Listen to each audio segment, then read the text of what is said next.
Спасибо.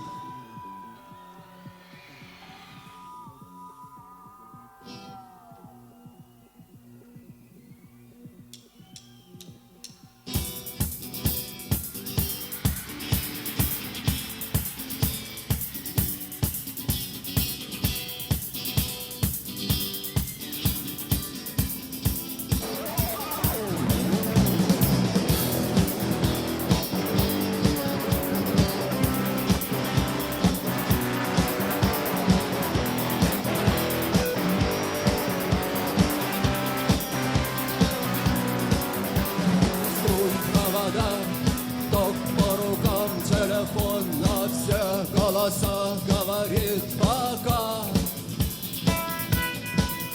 Пора. И пальто на гвозде, шарф в рукаве и перчатки в карманах шепчут: подожди до утра, до утра. Но странный стук зовет дорогу.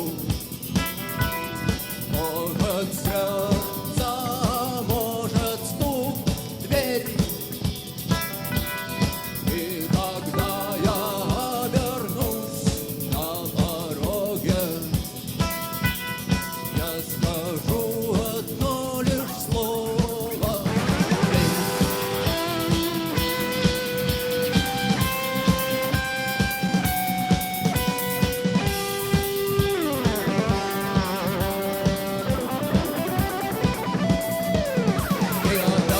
вокзалы, опять поезда, мы опять проводник, выдаст белье и чай.